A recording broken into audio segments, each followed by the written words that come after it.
اور جب ان سے کہا جاتا ہے کہ جو کتاب اللہ نے اب نازل فرمائی ہے اس کو مانو، تو کہتے ہیں کہ جو کتاب ہم پر پہلے نازل ہو چکی ہے ہم تو اسی کو مانتے ہیں، یعنی یہ اس کے سوا اور کتاب کو نہیں مانتے، حالانکہ وہ سراسر سچی ہے، اور جو ان کی آسمانی کتاب ہے اس کی بھی تصدیق کرتی ہے۔ ان سے کہہ دو کہ اگر تم صاحب ایمان ہوتے تو اللہ کے پیغمبروں کو پہلے ہی کیوں قتل کیا کرتے تھے؟ اور موسیٰ تمہارے پاس کھلے ہوئے معجزات لے کر آئے، پھر تم ان کے کوہ طور پر جانے کے بعد بچڑے کو معبود بنا بیٹھے، اور تم اپنے ہی حق میں ظلم کرتے تھے۔ اور جب ہم نے تم لوگوں سے پختہ عہد لیا اور کوہ طور کو تم پر اٹھا کھڑا کیا اور حکم دیا کہ جو کتاب ہم نے تم کو دی ہے اس کو زور سے پکڑو اور جو تمہیں حکم ہوتا ہے اس کو سنو، تو وہ جو تمہارے بڑے تھے کہنے لگے کہ ہم نے سن تو لیا لیکن مانتے نہیں،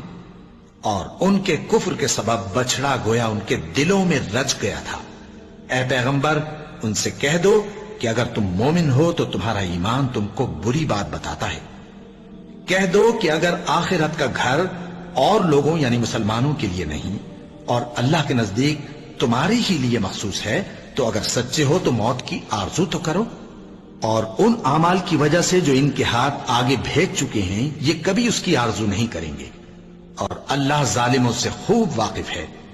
اور ان کو تم اور لوگوں سے زیادہ زندگی کے حریص دیکھو گے، یہاں تک کہ مشرکوں سے بھی بڑھ کر۔ ان میں سے ہر ایک یہی خواہش کرتا ہے کہ کاش وہ 1000 برس جیتا رہے، مگر اتنی لمبی عمر اس کو مل بھی جائے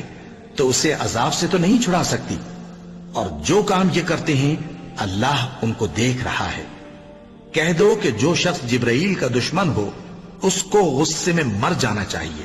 کیونکہ اس نے تو یہ کتاب اللہ کے حکم سے تمہارے دل پر نازل کی ہے جو پہلی کتابوں کی تصدیق کرتی ہے، اور ایمان والوں کے لیے ہدایت اور بشارت ہے۔ جو شخص اللہ کا اور اس کے فرشتوں کا اور اس کے پیغمبروں کا اور جبرائیل اور میکائیل کا دشمن ہو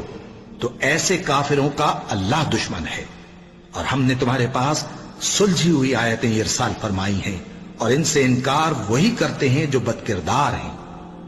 ان لوگوں نے جب اللہ سے کوئی عہد کیا تو ان میں سے ایک فریق نے اس کو کسی چیز کی طرح پھینک دیا۔ حقیقت یہ ہے کہ ان میں اکثر بے ایمان ہیں۔